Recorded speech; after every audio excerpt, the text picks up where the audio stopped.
Welcome to this video.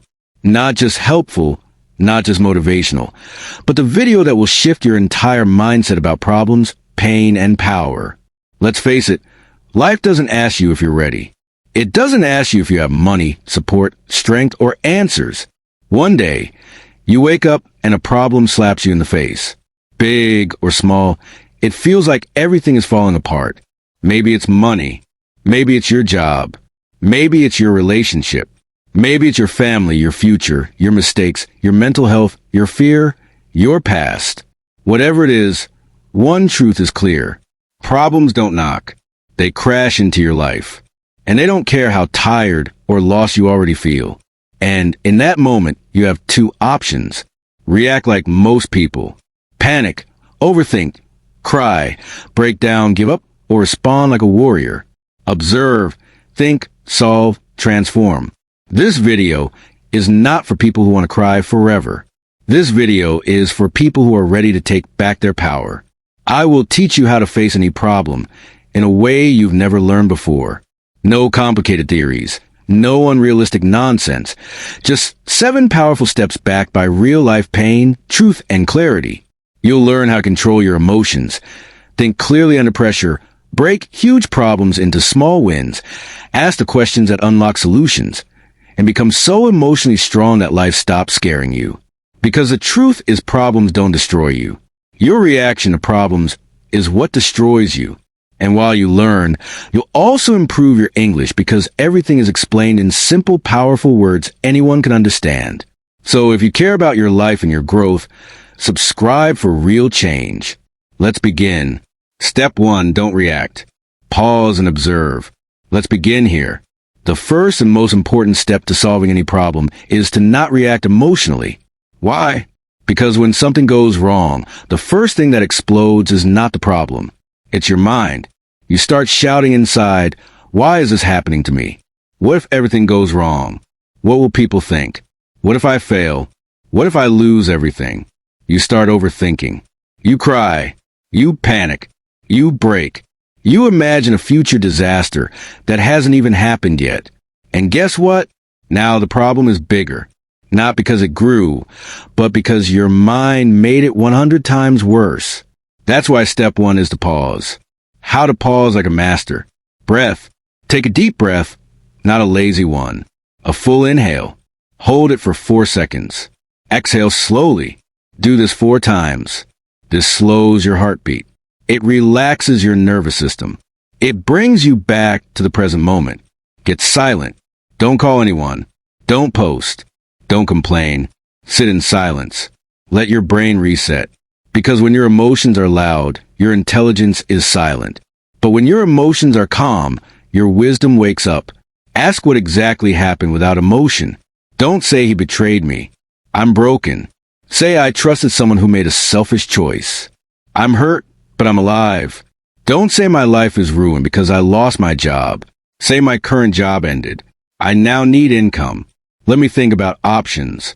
Do you see the difference? One mindset breaks you. The other mindset builds you. And here's something powerful. When you react emotionally, you give your problem power.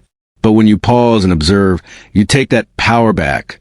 Let's say your boyfriend or girlfriend suddenly breaks up with you. You feel like your world has ended. You want to scream, cry, beg, check their phone, ask why. But what if instead you pause, you sit alone, you breathe, you write down the facts. They left. I'm heartbroken, but I'm still breathing. I didn't die. I still have my future. I need to understand this pain, not become it. Now you're in control. You're no longer just a victim. You are the observer. And from this mindset, real healing and real solutions begin. Every great warrior, every calm leader, every strong person, they all have one secret. They pause when the world shakes. They don't scream. They think. They don't panic. They prepare. They don't react. They respond. That's what makes them powerful. So if you're facing a problem today, before you do anything, pause. Observe. Control your energy because the storm is not outside. The storm is inside, and the one who controls the storm becomes unshakable. Step 2. Write the problem down. Most people are trying to solve problems in their head, But the human brain was not built to carry so much pain, confusion, questions, and overthinking all at once. Let's be real. When something goes wrong in your life, your brain becomes a war zone. You start thinking, what do I do now? What if I fail again? What will people think? How will I survive? Why me? How do I fix this? What if everything goes wrong? And these thoughts go round and round and round in circles. You wake up with stress. You sleep with anxiety. You smile on the outside, but inside you're mentally drowning. That's why this step is not optional. It's emotional CPR. You must take the problem out of your head and put it on paper. Real truth. Your brain is for solving, not for storage. Imagine trying to cook in a dirty kitchen full of old plates, trash, and smoke. Can you focus? Can you cook well? No. Now imagine trying to solve a life problem in a brain full of emotional trash, fear, and smoke. You won't find any solution, just more stress. That's why writing is not just a tip. It's the clearing of your mental space so your intelligence can finally breathe. Let me show you the exact way to make this super simple. Even if your problem is big, complicated, emotional, or hard to describe, open a notebook or grab any paper. No phone typing. No half-hearted writing. Use your hand. Use real paper. This connects your emotions directly to your thoughts. Give your problem a title. Just like a book has a name, your problem needs one. This helps your brain stop treating it like chaos and start treating it like a clear situation. Like, I lost my job. I failed my exam. I feel emotionally stuck. I'm afraid of losing someone. I made a big mistake. Name it. Face it. Own it. That's how power begins. Now write 4 specific things. 1. What exactly happened? Be honest. Just facts. No drama. Example. My manager said they are removing my position due to company issues. 2. How does it make you feel? Let your emotions speak. This is healing. Example. I feel embarrassed, scared, and angry. 3. What are you afraid might happen next? Write down your fears. Don't hide from them. Example. I'm afraid I won't find another job. I'm afraid of disappointing my family for. What do you need right now? Honestly, maybe it's money, clarity, rest, a plan, courage. Be real. Example. I need to think calmly. I need to plan next steps. I need emotional support. When you write your problem down, your emotions stop running the show. Your logic wakes up. You go from emotional victim to problem solver. You're no longer saying, my life is over. You start saying, okay, this happened. I feel this way. I need this. Now let's think. This is the difference between drowning in your pain and swimming through it. Let's say a girl named Sarah feels completely hopeless. She failed her university entrance exam after studying for a whole year. She feels like a total failure. Her family is disappointed. She's ashamed. Her brain is screaming, I wasted my whole year. I'm not smart. I will never succeed. I'm worthless. She writes title. Failed my entrance exam. What happened? I got 53%. I needed 65% to pass. How do I feel? Angry, useless. Tired, afraid to face my parents? What am I afraid of? That I'll never have a good career? That people will laugh at me? That I wasted everything? What do I need right now? To pause, to talk to a mentor, to understand what went wrong, to try again. And guess what happens? Suddenly her pain becomes clear. Suddenly she sees a way forward.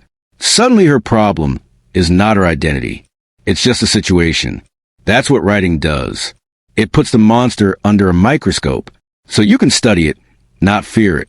This is the truth nobody teaches in school. Writing is not just for poets. Writing is how broken people put their pieces back together. If your problem feels bigger than you, right? If your thoughts won't stop, right? If your heart feels heavy, right? Don't underestimate this. Sometimes the answer you've been searching for is inside you, but you won't find it by scrolling, screaming, or sitting in sadness. You'll find it when you stop thinking like a victim and start writing like a warrior. If I can write it clearly, I can solve it bravely. Step 3. Break the problem into pieces. Let's get real. When a problem hits you, especially a big one, it feels like one massive monster standing in front of your life. You look at it and think, I'll never get through this. It's too big, too complicated. There's no way out. I'm stuck. But here's the truth. No problem is truly one big thing. Every problem, no matter how giant it feels, is actually made of smaller problems inside it. And the moment you start breaking it down, you stop feeling helpless and start feeling capable. This is how people come out of impossible situations. Not by solving the whole thing at once, but by solving it piece by piece. You don't climb a mountain in one jump. You take steps. One step, one rock, one breath. That's how mountains are conquered. Give your problem a title again. Yes, we're repeating this part because it creates clarity and tells your brain this is something I can face. Examples. I'm deep in debt. My marriage is falling apart. I failed my dream. I hate my job but can't quit. Now the fog is clearing. Now we treat this like a mission, not a nightmare. Ask this powerful question. What are the different parts of this problem? Here's how to answer it. Break it down like a puzzle. You're not trying to solve the whole thing. You're simply asking, what are the smaller problems inside this big one? Someone feels like they're drowning in financial stress. They think, this is too big. I'm ruined. But now they break it into pieces. Big problem. I'm in debt. Smaller problems inside it. I don't have enough income. I spend money without tracking. I'm scared to talk to my family about it. I don't know how much I actually owe. I'm emotionally overwhelmed and ashamed. I have no emergency fund. I'm afraid to ask for help. Now, stop and look at what just happened. That one scary sentence, I'm in debt, has now been broken into 7 clear pieces. This is where everything changes. Because now your brain is no longer facing a monster. It's facing 7 small doors, and each one can be opened one at a time. Create a small plan for each piece. Now that you've broken it down, don't try to fix all 7 things in one day. That's not how real change works. Instead, go piece by piece. Let's continue the example. I don't have enough income. Make a list of freelance skills. Apply to 5 jobs today. Sell and use items online. I spend money without tracking. Download a simple budgeting app. Write every expense for 30 days. I'm scared to talk to family. Pick one person you trust. Write them a message first. Ask for emotional support, not money. I don't know how much I owe. Log into every account. Write the numbers down. Accept reality without fear. I feel ashamed. Remind yourself, debt is not a sin. It's a situation, and it can be solved with action. No emergency fund. Start saving, even $1 a day. Build a habit, not a fortune. Consistency builds power. Afraid to ask for help. Watch videos on debt recovery. Join free online forums. Ask people who've been there. Now we see 7 small action plans. And suddenly, the problem is not a wall anymore. It's a map. Here's what happens to people who don't break their problems down. They cry over the whole thing. They panic because it feels too much. They give up without even trying. But when you break it down, you feel like you have a path. You feel like you can do something today. You get stronger with each small win. Even if you only saw one piece in the first week, you are now in motion. And motion creates hope. Hope creates momentum. And momentum changes your life. Like I feel emotionally stuck. Breakdown. I don't feel excited about anything. I'm sleeping too much. I avoid people. I feel numb. Action. Go for a walk every morning. Journal how I feel each day. Call one friend per week. Try something new every 3 days. Music, food, book. I hate my job but can't quit. Breakdown. I feel drained. My boss disrespects me. I need the money. I don't know what else I can do. Action. Start applying to remote jobs quietly. Practice boundaries with my boss. Build a side hustle on weekends. Watch videos about switching careers. Do you see how this changes everything? Now, instead of waiting for life to fix itself, you're moving, planning, solving. You're slowly becoming the person who handles problems, not the person who runs from them. The problem isn't the problem. The real problem is thinking you have to solve it all at once. Nobody builds a house in one day. Nobody heals their life in one night. Nobody escapes rock bottom in one step. You saw one part, then the next, then the next. This is how people rise from failure. This is how broken hearts recover. This is how poor people become rich. This is how weak people become strong. Not all at once, but piece by piece. Don't cry about the whole mountain. Don't scream at the whole world. Just pause. Sit and ask, what's the first small rock I can move? Then move it, and tomorrow move the next one. And slowly you will climb out. Tip 4, talk to someone you trust, but not everyone. Sometimes the problem is not the actual situation.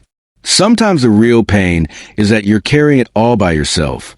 You wake up every day with storm in your heart, but you smile at work. You laugh with friends. You say, I'm fine, even when you're mentally breaking down. And slowly that silence becomes heavy.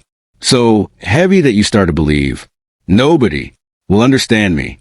People will laugh if I open up. Everyone has their own problems. I don't want to bother them. If I speak, they'll think I'm weak. No one really cares. And so you keep carrying it quietly until one day your mind, your body, your emotions all collapse. That's why this step is not just helpful, it's emotional medicine. Because we're not designed to carry pain alone. And the more silent you stay, the louder the problem becomes in your head. Every human being, rich or poor, strong or weak, needs two kinds of strength. 1, the strength to solve problems. 2, and the strength to share the weight of those problems when you can't carry it alone. You don't become weak by asking for help. You become wise. You don't become a loser by opening up. You become free. But here's the twist. You must be careful about who you talk to because not every ear deserves your story. Not every person knows how to hold your pain with respect. So this step has 2 parts. First, you must talk to someone. Second, you must not talk to everyone. Let's break both down. You might be thinking, what will talking do? My problem won't disappear just because I say it out loud. And that's where you're wrong. Talking does not magically fix your situation, but it does magically release the pressure that's crushing your mind. Let me explain. When a problem stays inside your head, it multiplies. It grows. It repeats itself 1,000 times a day. It fills your mind with confusion, fear, and fake thoughts. But when you speak out loud, even just one person, something changes. Your problem becomes real. And when something becomes real, it can be solved. Let's say someone named Jack is facing a major personal crisis. He made a financial mistake. He lost money. He's ashamed. His family doesn't know. His friends don't know. He feels like a failure. Every day he thinks I'm such an idiot. I can't tell anyone. They'll think I'm stupid. My life is over. Now, the problem is not just money. The real problem is his shame, his silence, his loneliness. But then one day, he gathers the courage to talk to one old friend. He doesn't ask for money. He just says, "Hey, I made a mistake. I messed up. I've been carrying this for weeks. Can I just talk to you?" And the friend listens. Doesn't laugh, doesn't judge, just listens. In that moment, Jack finally breathes for the first time in weeks because now he's not alone. He's not hiding. He's not drowning in silence. And that tiny conversation gives him the strength to take action. Again, that's the power of talking. Not for sympathy, not for drama, but for release, clarity, and emotional oxygen. Now comes the other side. Just because you're in pain doesn't mean you should tell everyone. Not every listener is safe. And if you share your heart with the wrong person, they can judge you, blame you, spread your pain as gossip, use your weakness against you, make you feel even worse, and that can break you more than the actual problem. So what should you do? Ask yourself these questions. Who in my life listens without interrupting? Who has given me honest advice before, not just sugar-coated words? Who do I feel safe with? Who respects privacy? Who lifts me up even when they disagree? That person could be a close friend, a mentor, an older cousin, a teacher, a coach, a therapist, even online. Support group with kind, respectful people. Don't look for perfect people. Look for people with a calm heart and a loyal mouth. Because when someone listens with care, they remind you, you're not crazy. You're not alone. You're not weak. You're just human, and those words can save a life. If you've never opened up before, here's a simple sentence you can use. I don't need advice right now. I just need someone to listen. Can I talk to you for a few minutes? I've been holding something in, and I trust you. Can I share something private with you? I'm not looking for a solution. I just need to say it out loud. To someone who won't judge me, you'll be surprised how many people want to help you. They just didn't know you needed it because you never said a word. Sometimes life is brutal. Maybe you live alone. Maybe your family is toxic. Maybe your friends don't understand you. Maybe you truly have no one safe to talk to. If that's you, I want you to listen to this very carefully. You still have a voice and you can still speak. Even if no one listens, you can talk to a journal, a voice recording app, a prayer, a letter you never send, a camera, a future version of yourself. Because the goal is not just to talk to a person. The goal is to set your truth free from the prison of silence. And once you let it out, even on paper, you will begin to feel lighter, clearer, stronger. Your pain is real, but you are not meant to carry it all by yourself. And your power will return, not when everything is fixed, but when you finally allow someone to hear the pain you've been hiding. So don't scream to the world. Don't post your heart on social media. Don't chase sympathy from strangers. But do this. Find one safe soul and speak your truth. Not to be saved, but to be seen. Not to beg, but to breathe. Not to cry forever, but to finally begin healing. Because once your pain has a witness, it no longer has full power over you. Tip 5. Ask the $1,000,000 question. What is this problem trying to teach me? Let's be honest. When something bad happens in your life, your first reaction is usually, why me? Why now? What did I do to deserve this? Why is life so unfair? When will this end? What's wrong with me? These are normal reactions, but they all come from one place, emotional pain. And if you stay in that place too long, the pain turns into blame, anger, or self-doubt. You stop thinking clearly. You feel like a victim of your circumstances. And worst of all, you missed a lesson that life was trying to give you. But the moment you shift the question to what is this problem trying to teach me, something magical happens. Your brain stops feeling helpless and your heart starts feeling curious. Suddenly you're not just suffering. You're learning, growing, becoming stronger. And that changes your entire future. Nobody likes pain. Nobody enjoys failure. Nobody wants problems. But pain has something that comfort doesn't. Truth. Because when everything is easy, we don't ask deep questions. We don't change. We don't reflect. We don't evolve. But when life hurts you, when something breaks you, when something goes wrong, that's when your soul starts paying attention. And that's where wisdom is born. So when a problem comes into your life, ask yourself, what is the lesson here? What is life trying to show me that I've been ignoring? What is this moment trying to teach me about myself? Let's say you're going through something very painful right now. A breakup, a failure, a betrayal, a health scare, a financial crisis. Here are some real lessons life could be trying to teach you through your problem. You need to stop trusting people so quickly. You need to take your health seriously. You've been ignoring your mental well-being. You need to stop putting your worth in other people's hands. You've been living in fear instead of taking bold action. You're not listening to your inner voice. You become too comfortable and stop growing. You're not managing your money wisely. You're avoiding responsibility and blaming others.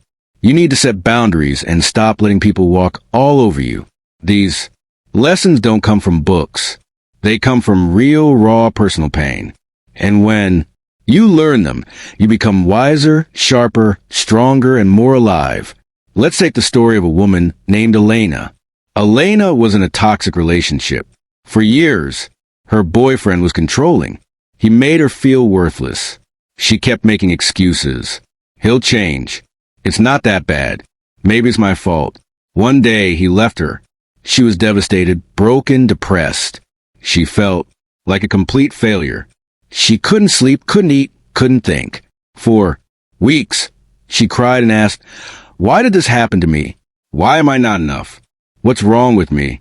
But then she asked a different question. What was this relationship trying to teach me? And everything changed. She realized she had ignored red flags from the beginning. She had abandoned herself to keep him happy. She didn't love herself. She had no boundaries. She was afraid of being alone. That was her real lesson.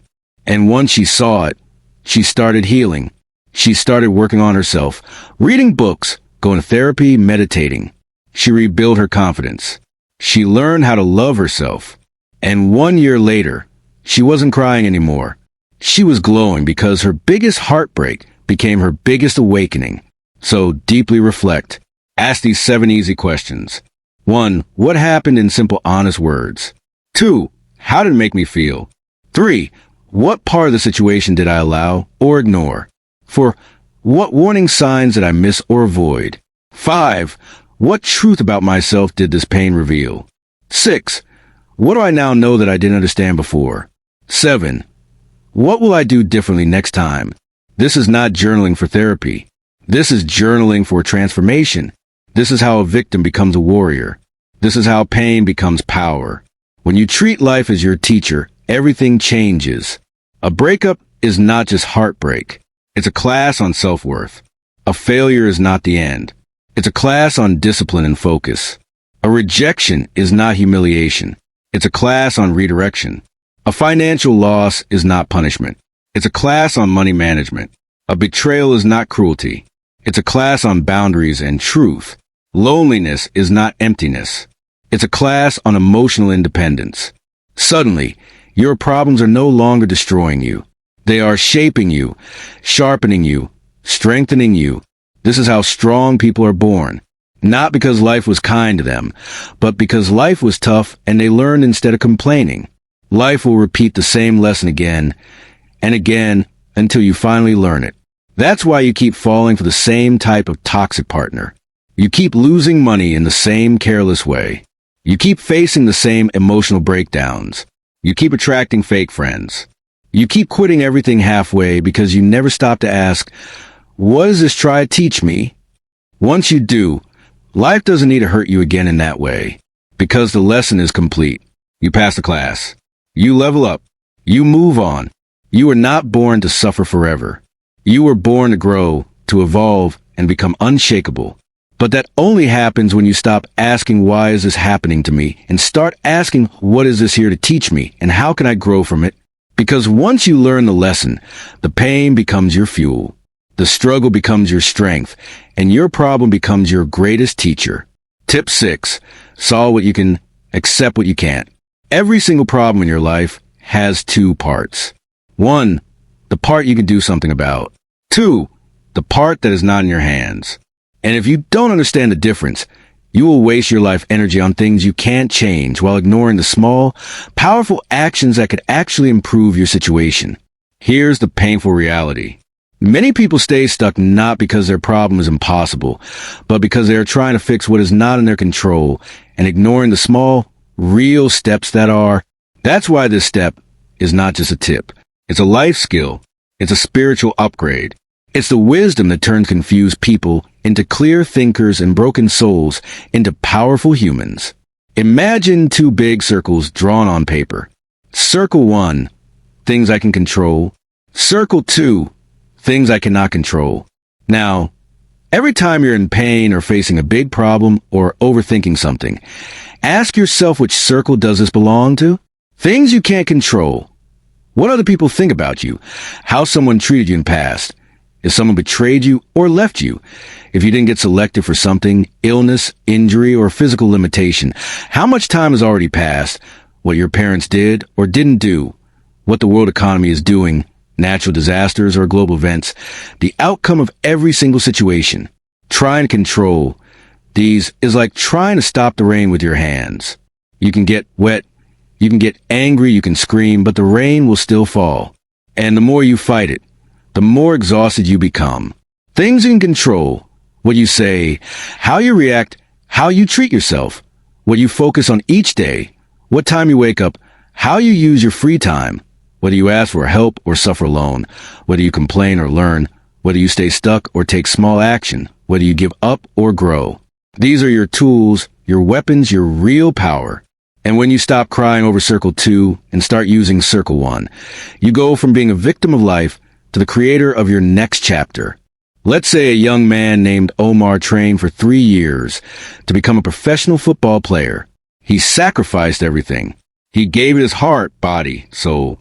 But just before his big tournament, he got injured. Doctors said, "You'll never play professionally again." He was shattered, depressed, angry at the world.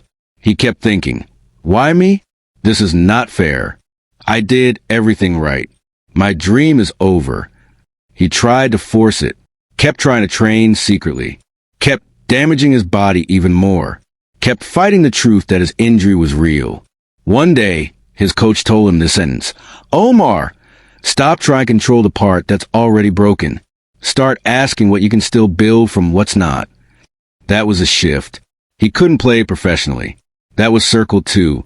But he could start coaching young players, create football training videos online, write about his journey, and help others avoid injuries, learn sports psychology, open a training school someday. That was circle 1. And as soon as he started focusing on that, his life changed.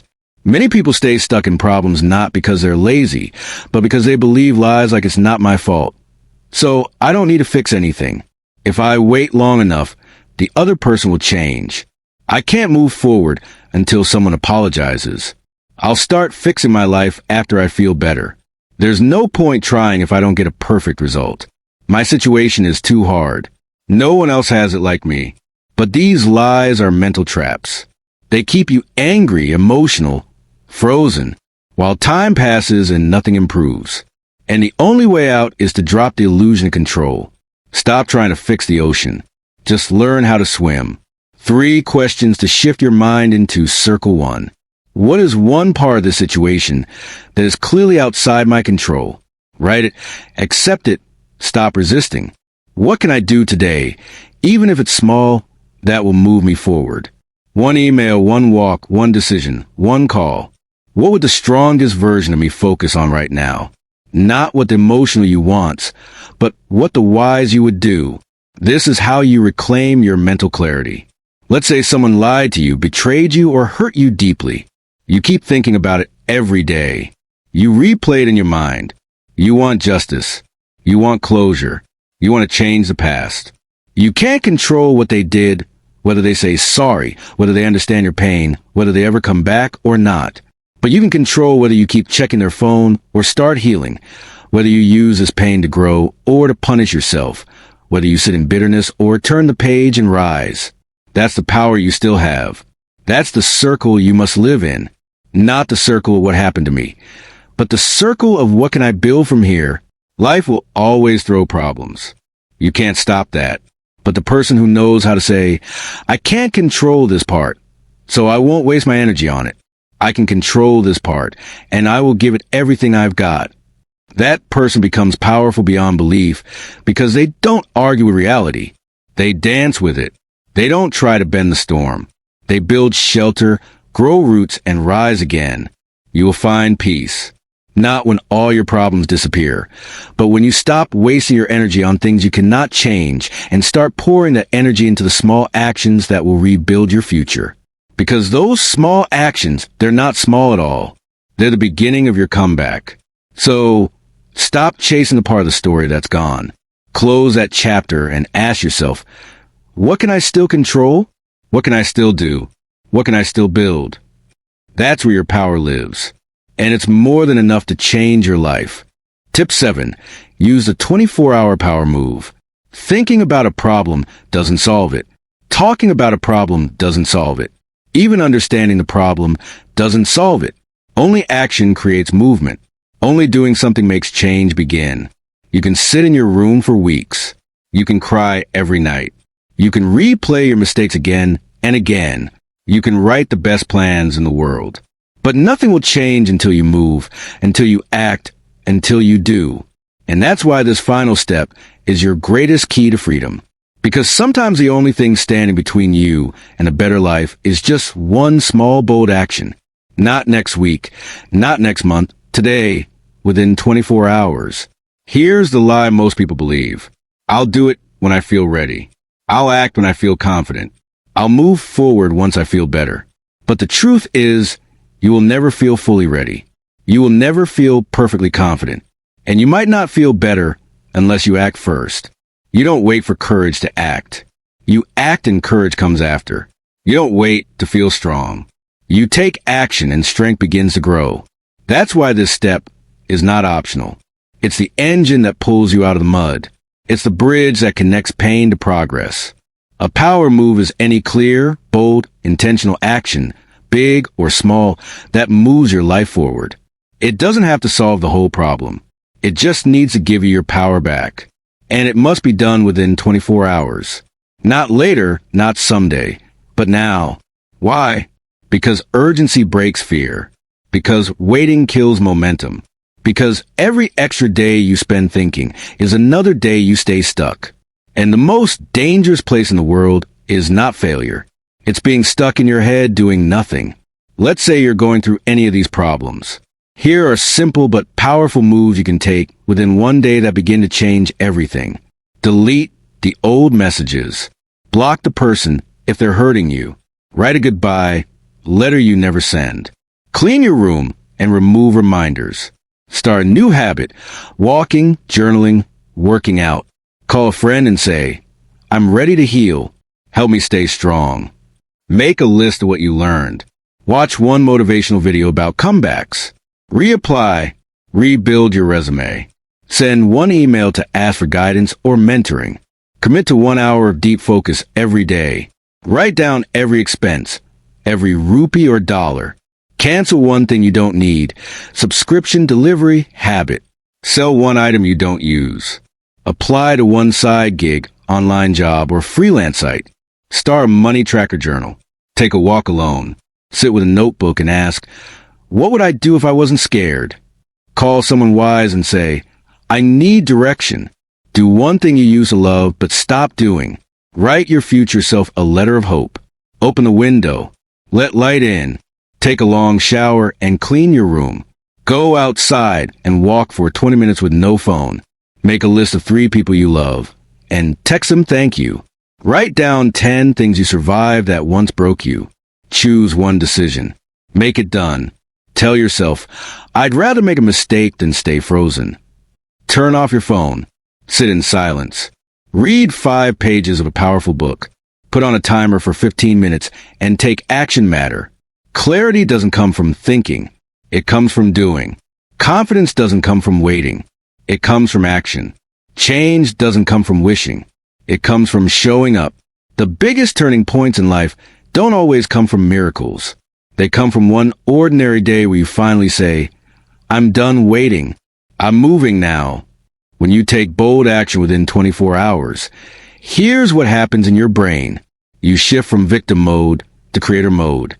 You release chemicals of motivation, dopamine, momentum, excitement.